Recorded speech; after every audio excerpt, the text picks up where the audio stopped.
Secrets of the C-Suite, the podcast, is for anyone interested in leadership and the wins, losses, and lessons of being an executive. We are two women who have successfully navigated C-Suite roles and are sharing our experiences. We will be bringing on guests to tell their stories and want to spark honest conversation and discussion, which may include swearing and lots of laughs. Join us on this adventure.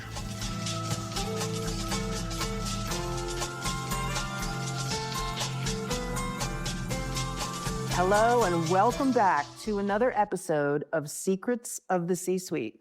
I'm Susan Sutherland, and with me is Juliet Clothier and our guest, Shireen McSpadden, who we'll talk to in just a minute. Hi, Juliet. How are you today? I'm good, Susan. How are you doing?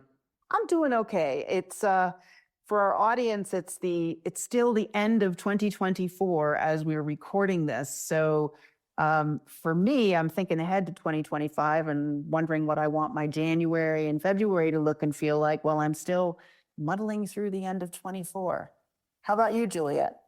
Yeah, I like to start the year with something I call Dampuary, which is not a complete no alcohol situation, but just a little more mindfulness, because as the month of December rolls on, suddenly it's like there's a party and then there's a weeknight thing. And I'm not usually a weeknight drinker, but hey, it's the holidays. So I know that I'm going to be needing that Dampuary. So hopefully that comes to fruition in January. And yeah, just I have a trip planned, which is kind of crazy, going to Chicago in the middle of January, which it's crazy. I have friends there who don't understand why, but it's just an opportunity to go and be in the cold for a weekend and stay in a nice hotel. So that's what I'm doing. I forgot to mention to our listeners out there that I'm recording this in sunny South Africa. It is late spring and it was in the high 80s today where I live. So when you're in Chicago freezing, I will be, warm. Just saying. You're in forever summerland. You're summer in Northern California and summer in South Africa. So that's nice. I feel like it's time to bring on our guest, don't you, Juliet? Sure. So I'm very excited about our guest today. Her name is Shireen McSpadden, and she is the Executive Director of the Department of Homelessness and Supportive Housing for the City and County of San Francisco. She's held this position for nearly 4 years. Her experience and connection to communities helps the department meet its strategic goals of serving our most vulnerable residents. Prior to this role, Shireen served as Executive Director for the Department of Disability and Aging Services for the City and County of San Francisco. This is a topic that both Juliet and I are eager to hear more about. Shireen has over 30 years' experience providing services to people with disabilities and seniors in both the nonprofit and public sectors. In 2020, she was recognized for her anti-ageism work by Time magazine, named as one of 16 people and groups fighting for a more equitable America. She has served on several boards and committees, including the Glide Foundation, the San Francisco Palliative Care Work Group, the California Association of Area Agencies on Aging, and USAGing. I don't know how to pronounce that, Shireen. You'll correct me in just a second, I'm sure. We are delighted to have you with us today, Shireen. Thank you and welcome. Thank you so much for the opportunity. I am really looking forward to this conversation. Thanks to both of you. Lovely to see you and have you. Even though our audience can only hear you, we get to see you. We thought we would start with a very broad question about you and your leadership and career. And it's, how did you choose your career path? Or did it, like for many of us, choose you? It's so funny that you should ask me that question, because I actually talk sometimes with groups of young people and aspiring managers and leaders, and I often tell them that my career completely chose me, as a way of telling them that people come to leadership and come up in their careers in very different ways. And I think, I grew up in a household where my parents were very dedicated to service. And we spent a lot of time in my family talking about that and thinking about what that means. And so I had that value early in life, but I had no idea what it would mean for me and how it would look different from the way it looked for my parents. And I literally fell into the various things that I'd been involved in throughout my career, from starting to work with young people when I was a teenager and just got asked to work in this day camp in the summers, and I realized I really liked working with kids. When I was in college, I kind of thought, well, I can do psychology and social work because those things seem like they will lead me in the right direction, but I didn't really understand what that meant at the time. And then once I got out of college, I really started out on this social services track and just worked my way up into leadership in social services organizations, and eventually along the way got my master's in nonprofit administration to kind of help give me a little bit more of the theoretical side of leadership in that sector. And so things just kind of spiraled into what I kind of, in my career with the city, which has been the last 21 years of my life. And it just happened, and it just evolved, and it's kind of cool. At the time I thought, well, I don't know what I'm doing and I don't have a plan. But then I realized, that's okay too. Yeah, yeah. I've described my career was sort of similar in the sense of feeling like it chose me and things presented. And the way I talk about it with young people is I'm an opportunist, and without the negative connotations, right? And it sounds like you've got that same tendency.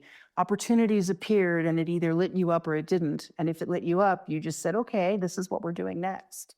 Is that a fair characterization? That's fair. And I think part of it is just putting things out into the universe about what you think you want to do next, and opening up those possibilities in your mind, and sometimes they come to you.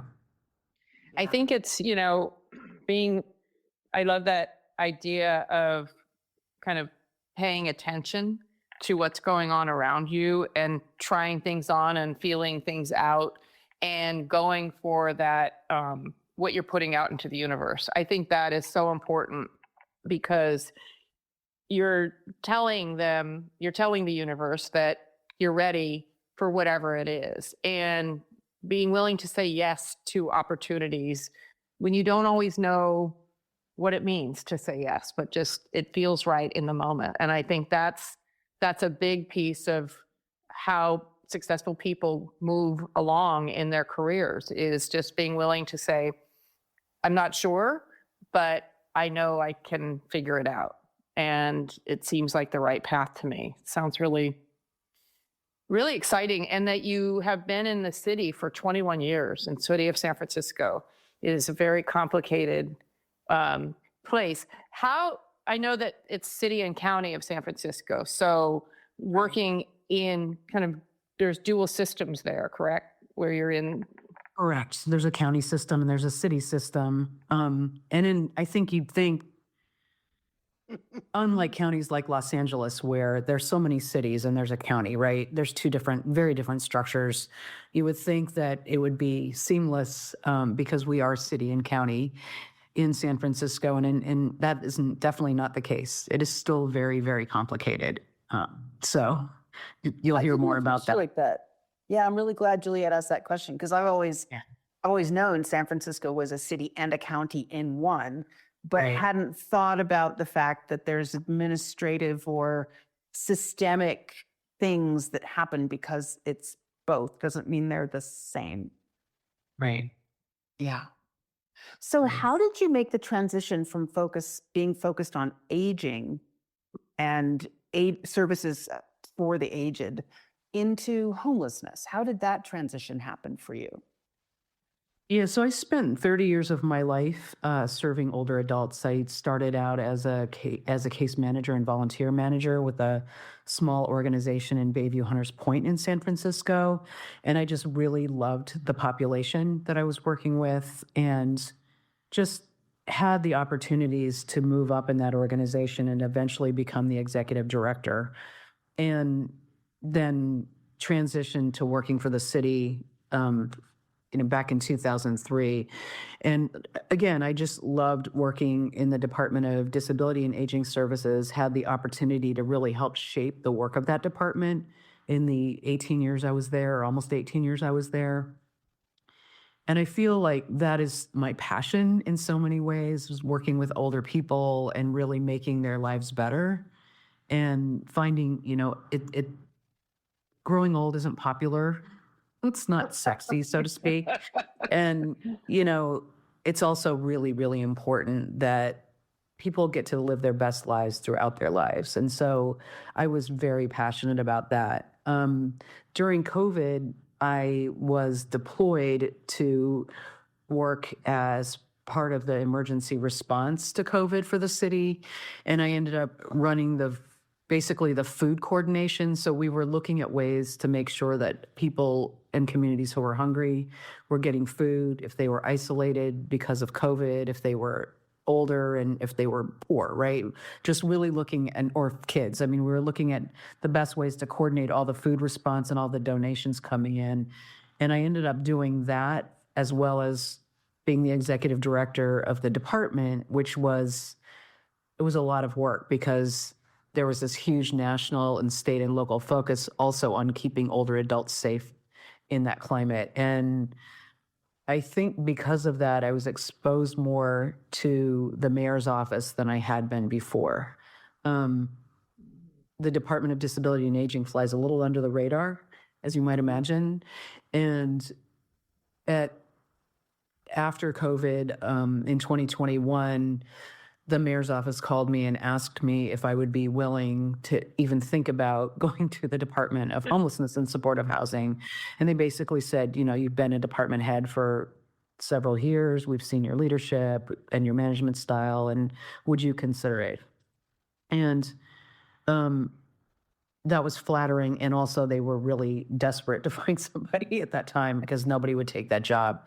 And my first inclination was to say no. I have really thought that I would dedicate, the rest of my career to aging. And, again, I was very involved at many levels, including the national level and advocacy on the Hill and things like that. And then I thought about it, and I had realized that I had been thinking for a couple of years about what my next move was going to be and where I was going to go. And I kind of thought I would go back to nonprofit and run a nonprofit. And I thought, actually, I feel like I could take the knowledge that I've gained and the experience that I've gained from the Department of Disability and Aging and apply that in the new department. And I knew just from hearing about it that the staff at the Department of Homelessness really needed a leader who could both listen to them, provide some structure for the department, bring in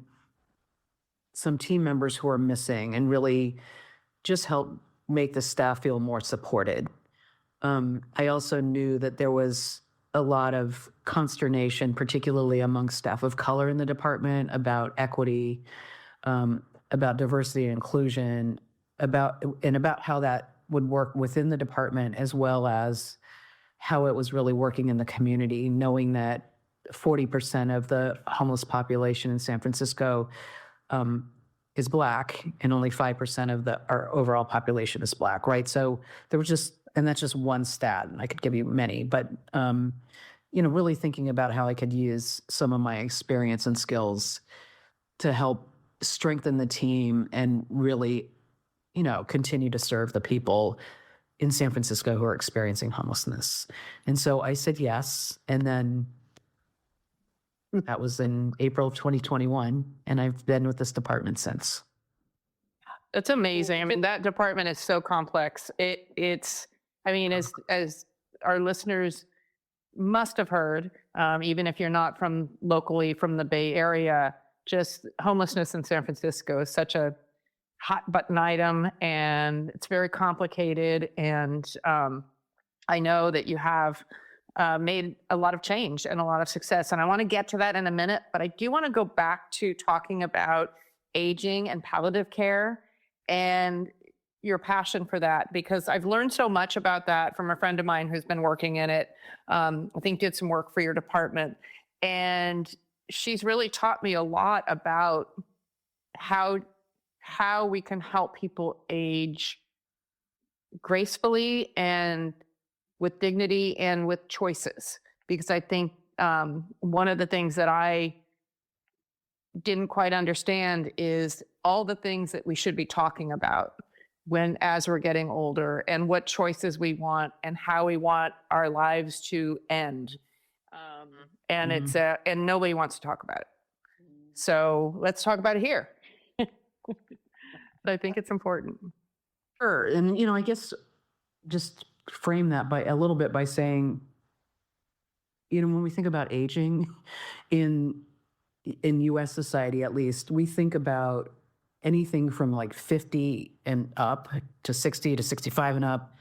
But, 50 is when you can join AARP, I guess, right? So, I'm 60 and about to be 61, and I still don't, I don't think like senior citizen applies to me, so there's just so much range between the age of 50 and the age of 103. I just was at the singing of Happy Birthday for somebody who's 103, and I'm thinking, this is a 50-year range we're talking about. And so it's really, there's a lot to be done with respect to advocacy and education in our country about what it means to age. And it can be anything from people actually want to work often and have the right to work, as long as they can be fully engaged in that work environment and do the work that they're there to do, right? But there are also people who want to do very different things, and there are people who age earlier and faster than other people. And so it's just really a range of choices. As you said, Juliet, you need to really be able to meet people where they are. And one of my former bosses in aging basically said, we need to think about how do people want to live their best lives, whether they're 75 or whether they're 50 or whether they're 100 and or whether they're 20. And so one of the things that's really important in that is thinking about how people want to be taken care of as they age and they start to become less able to do things on their own. And what does that mean when they, end up with a chronic condition? Again, how do they want to make those choices with those around them who care about them, or their caregivers, even in hospitals and the medical system? So those are conversations that we really spend a lot of time having with people. And when I was the head of the palliative care task force for San Francisco, we had a lot of conversations about how we could improve systems in San Francisco to better make those choices or have people make those choices for themselves, right? It's often that people don't get asked, and we start to, infantilize older people and tell them what they need. And instead, what we really need to do is work with people early on to understand that these are things that you're going to face at some point, or very well may face, and start thinking about how you want your end of life to be. Who do you want around you? What do you think is important spiritually? What do you think is important in terms of medical intervention and all of those things? And we just often don't have those conversations. The other really important piece of that is different cultures have those conversations in different ways. And so in San Francisco, we've done a lot of work with, and basically because we've heard from, I'm not saying like this like we've done this work with you, but the Asian American community thinks about these things really differently from like a Latino community or the Black communities that we have represented in San Francisco. So it's really important to really think about all of that when you're planning systems. And I'd say that about a lot of different parts of the aging services world, but certainly that's one of them. I can see where it ties to homelessness. And I know we met when I worked at Glide, and you were a board member there at Glide. And I learned so much at that point in time. And a lot of people who were using and getting access to systems and services through Glide were older people and people who, so, that's something that I don't think we think about a lot. I think, Social Security, we think that's it. That's all people need and they'll be fine. And realizing that, of course, living in the Bay Area, Social Security is not going to cut it. And people end up leaving work, as you talked about, they could still work, but maybe they are kind of forced out of something. And they end up in a situation where they need more support than Social Security and Medicare can give them. And what are we doing to get ahead of that and to think about that? And I think that's so important because it does tie into homelessness, because some of them end up in homeless and unhoused situations because of just the way the system doesn't work for them. Nationally, the fastest growing segment of the homeless population is people 50 and older. And so, when you think about, we often have thought that Social Security covers everything that people need, and it doesn't. And so what happens often is people, especially when you think about gig workers and other folks, have really been piecing jobs together and trying to make things work. One disabling condition can knock at least one of those jobs out for them. And then all of a sudden they find that they don't have enough money to pay their rent. Or older folks end up having to make choices between their medications and their rent and their food, and their cable bill, which is often the way that they connect with the outside world, And so there's just a lot of things to think about. And when we think about, advocacy, again, people don't get that interested in what it means to have not be resourced enough in the last third or even more of your life. And so there's a lot of need for advocacy to really shore up systems like Social Security, Medicare, Medicaid, and then really think about how to work with people who are younger, thinking about what is your future going to look like and how do you plan for that? I think about young people and getting young people engaged in politics in general and getting people to run, getting people to kind of take the same career path you took, and how, I don't think it's something that is attractive as it was when I was coming up, and you and I are similar age, just that a government job was very stable. And, and are you finding, enough people wanting to join the government workforce to kind of help carry on this work? Government jobs are still fairly attractive. I do think it depends on what category of government job. What I think is challenging is to really get people who are interested in serving older people. And yet that's where we know a lot of work is going to be needed in the next, generation, really. I mean, if you think about caregivers, if you think about geriatricians and gerontologists and, all of those folks, I think there's a lack of interest, and this has been a challenge for this sector for a while. Just kind of figuring out how to recreate that interest and create incentives for people to join this work. Yeah, I mean, I think that too, when you start learning about palliative care, you really realize just how many gaps there are in, our decision making. I mean, I was thinking for myself, I have a advanced directive. That's my job. That's all I need to know. And so anyway, I just find it very fascinating and so much to learn. When you moved from there to the Department of Homelessness, what was the biggest surprise to you? What was the thing that you were first challenged with and also, found a great opportunity? I mean, I think the biggest challenge was the sheer complexity of a new system. And, like every system, this system has a huge number of acronyms and things to learn. Funding sources and, braiding them all together is really the challenge.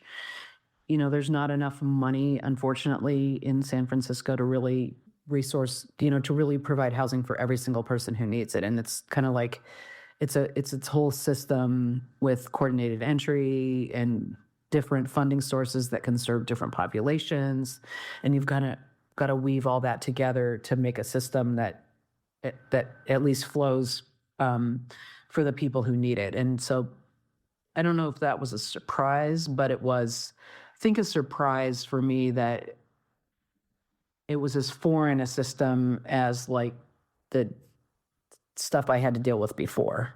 I felt like, okay, I have this long, pretty long history of working in government. And I got there and I was like, ugh, this is a whole new thing, whole new language, all of that. And so that was a bit of a surprise. I would say, I mean, being within one organization and having completely different systems and different departments.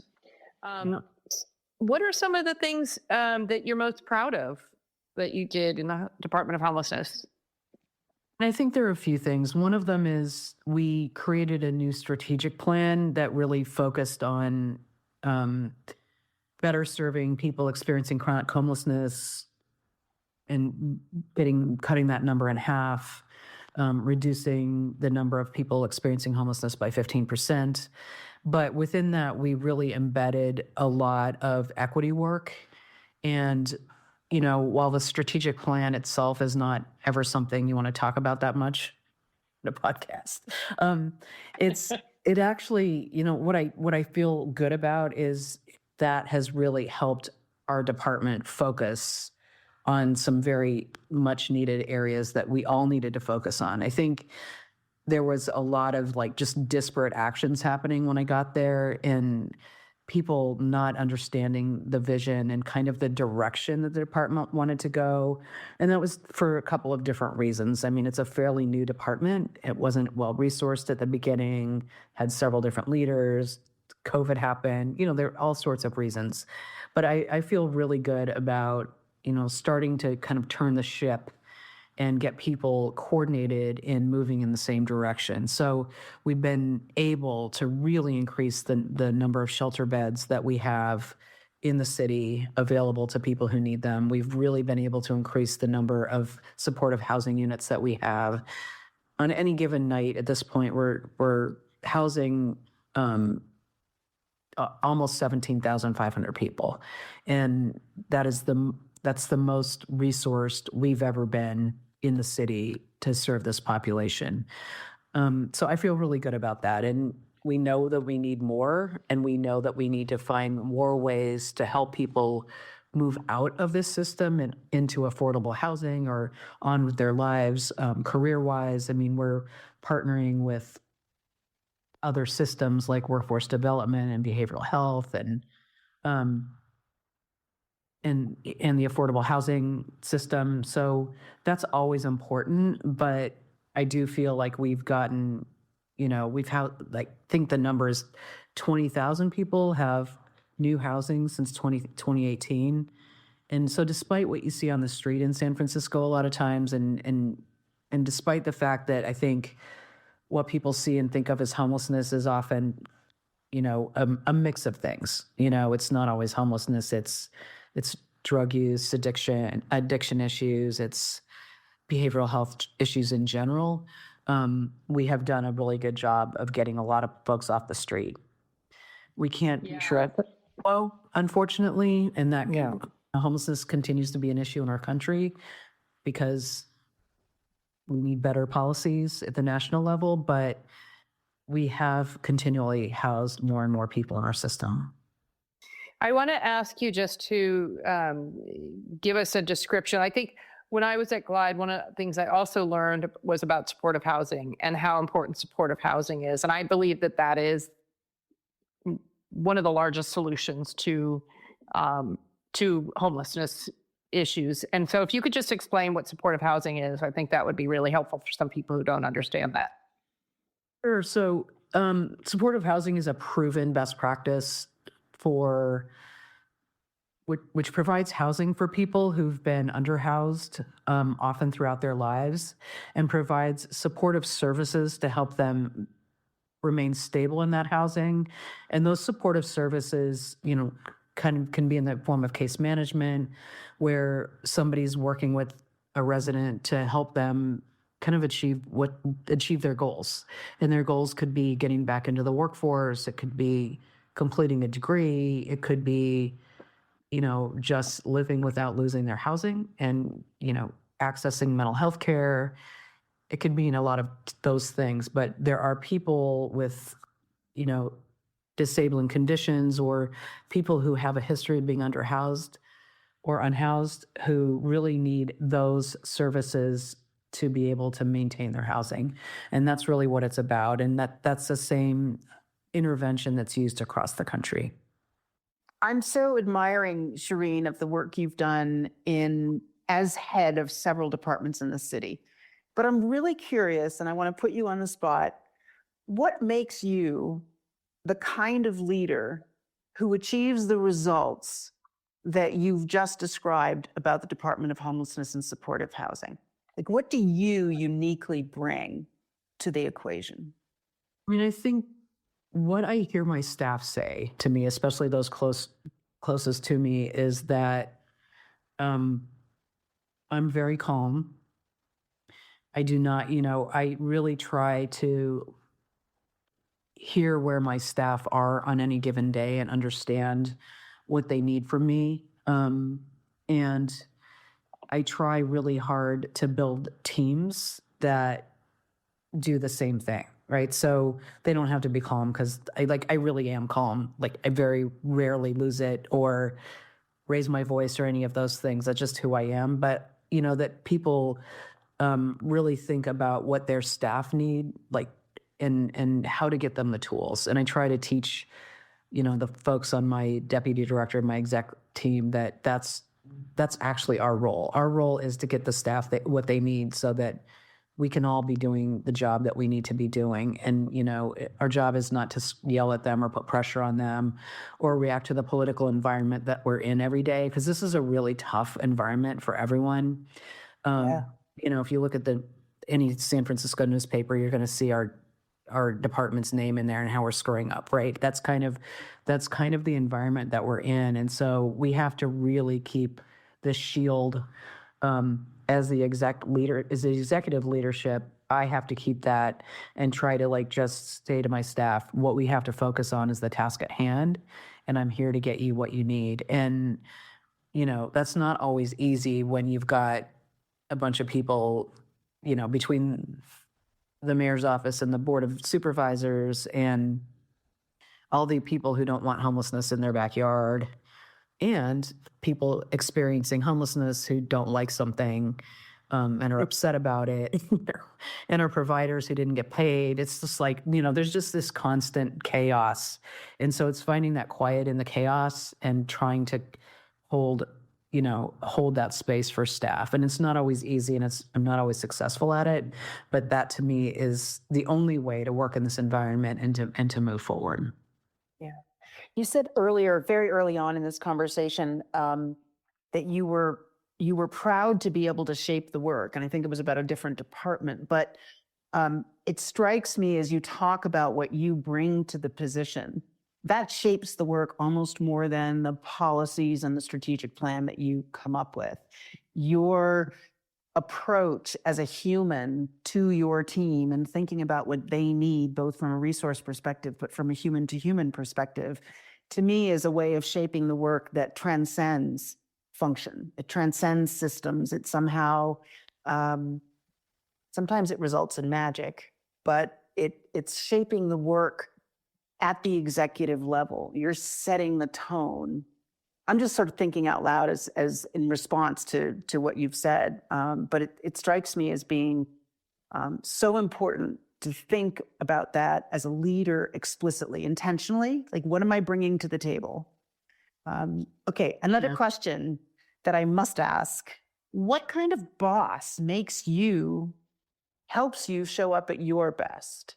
And obviously, in your world, it might be a little different than other people, but I'm still going to ask the question.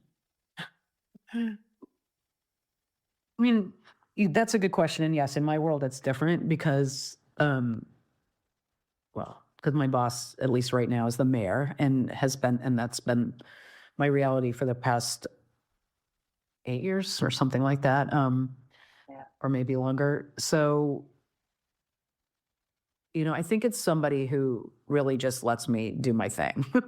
I am a department head in this particular role. And so I think that's the most important thing is my job is to really pull together the staff, obviously to get direction from the mayor. Like the mayor wants to, for example, the mayor-elect really wants to, or has made a campaign promise to add 1,500 new shelter beds in the first 6 months. My job then is to figure out, along with the mayor's office, like what that looks like and how to make that a reality. So that's a very clear direction. And, it's actually very helpful because it's very clear. I think Right. our role though as a department is also to say, okay, we have a planning function. We go out and we figure out what this project should look like. We map it out. And, if we see problems with it or see something that might not work right, my job is then to take that back. And it's very helpful to have a boss who says, okay, well then let's pivot and figure out how do we still get what I need and, but not put you in a box where you can't, achieve what we all need to achieve together. And that's sometimes hard when you're in a political environment because there are just so many political factors fighting with each other and you have to figure out what the best path forward is. And I think, so I would say, I guess the best boss for me to work with is somebody who understands all of those factors for themselves as well as for me and for other department heads because, we're very rarely working in a vacuum. It's usually with the Department of Public Works or the Department of Public Health or, a number of others. And so it's knowing that we all have our own areas of expertise. And because we don't work in a vacuum, every one of us is going to be giving up a little bit to make something happen. And, what mayors, I think, realize that sometimes right away and sometimes after they've been in the job for a while, okay, we're not going to be able to do exactly the way I wanted to do it, but let's figure out how to get as close as we can or to make it work in a different way. Okay. It's reminding me, Juliet, of your philosophy. And I'm just going to point to you. Would you say what that is? I hope you know what I'm talking about. My philosophy? Your philosophy of leadership is you say, yes, and. And, yes, and, right. Yes, and we can't exactly do it that way because X, Y, or Z. Or yes, and, right? To navigate. Yeah, so to me, I don't start with no, I start with yes, and here's the consequences of the thing that you're asking me to do. Does that still work? Because I think that leaders, and often when you're at a level in an organization, you are put in situations, and it's not just in government, but it's in other situations of, I want this thing to happen, go make it happen. And, without knowing all the pieces of the puzzle. So I've worked for a lot of CEOs who are aspirational, who want, to make big sweeping change or something new to come on.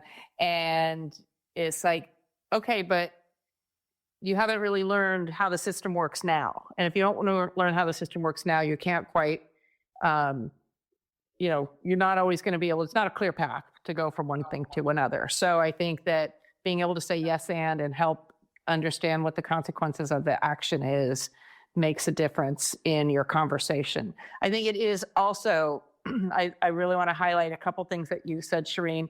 One is that ability to compromise and find that common ground is I think, an early leadership challenge, to accept that you're not going to get 100% of what you want, and just being able to live with it and feel proud of the work you're doing in spite of it or because of it, I think is super important. And then the other thing is finding quiet in the chaos.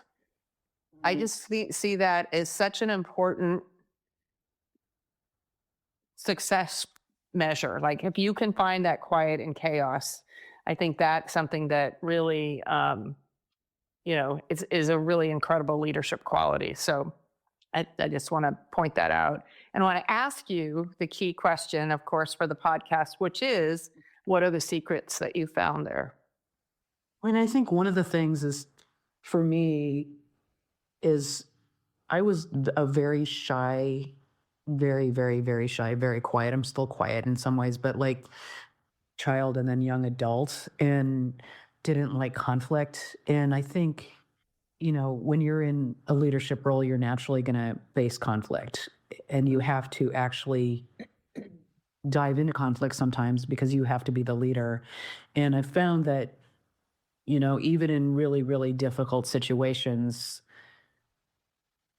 I have gotten to the point where I often have the answers, and I think something is going to be a huge challenge, or some conflict's going to be a huge challenge, and then I can walk away from it and go home and go to bed or whatever, and wake up and realize, like, I actually have the answer to this, and I can actually lean into this conflict or this, and talk through it with somebody, and I'm fine doing that. And to me, that's really important for every leader to understand. There are ways to do that without like losing the other person or making the situation worse. But it's having the confidence to be able to do that and to have conversations that are difficult.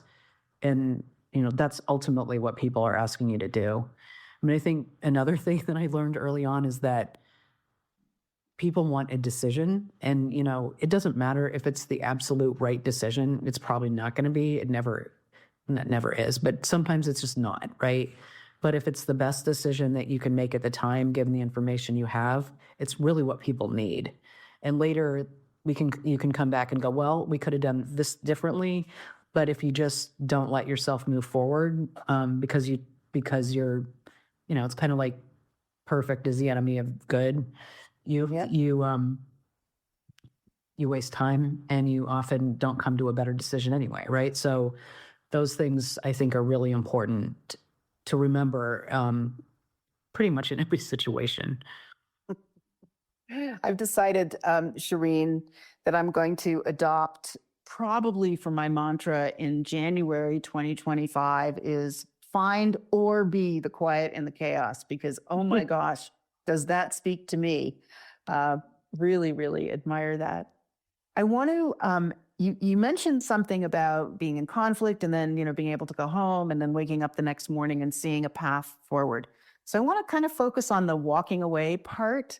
How do you take care of yourself? You've described a job that is complex at the nth degree. It's big, it's challenging, it takes a lot of heart and brains. What do you do at the end of the day, and how do you keep your own stamina and sense of forward motion going? I'm really fortunate that I have, a very caring and loving partner, who has just really stepped into finding ways for us to have fun. And we do a lot of that. I mean, and it's not just the two of us. I mean, I have a really, really strong group of friends and a strong community. And that's really what sustains me. I mean, I have I have a very active social life, just being able to hang out with people in my neighborhood, in our neighborhood, with work colleagues.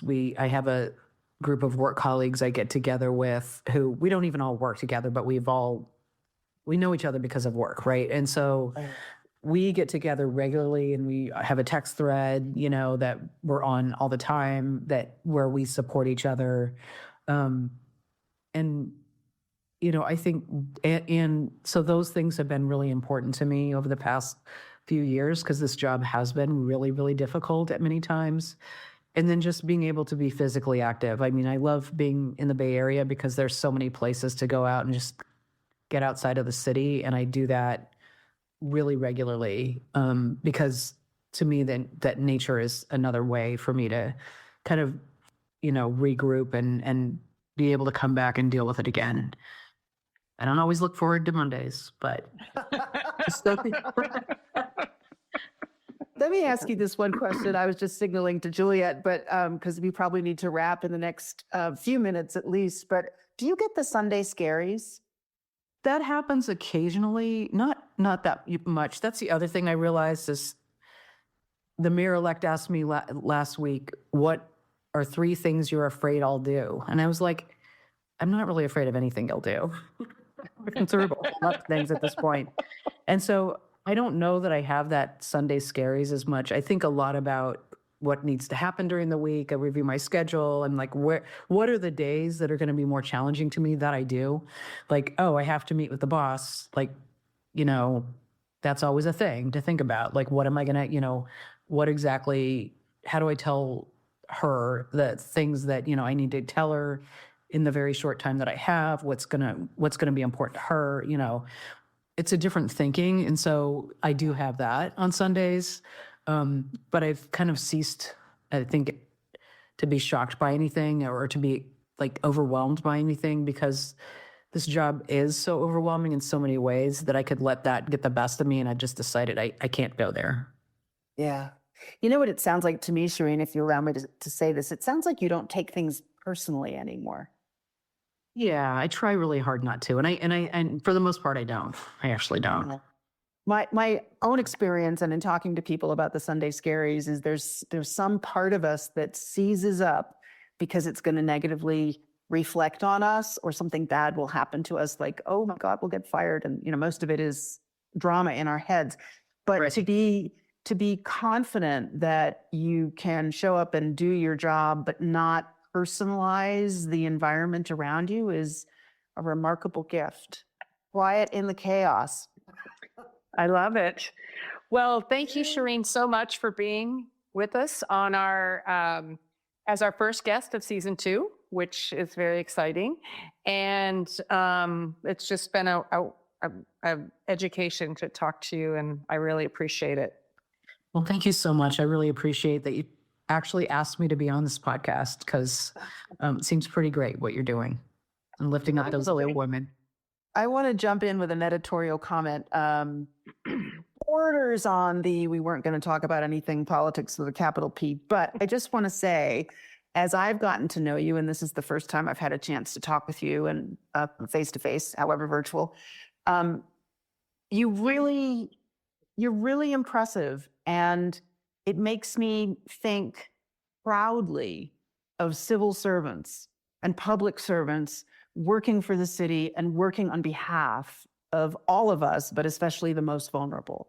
And I say that with a certain amount of passion because I see how often public service, civic service is denigrated, and it makes me crazy. And when you meet someone like you who's doing a really big job and bringing so much to the table and making the kind of difference that you are, it's just, yeah, that's all I have to say. I'm losing my words here, but I did want to say thank you for being who you are in a really tough job in a challenging city, because you seem to be doing exactly what we would want the best of our civil servants, public servants to be doing.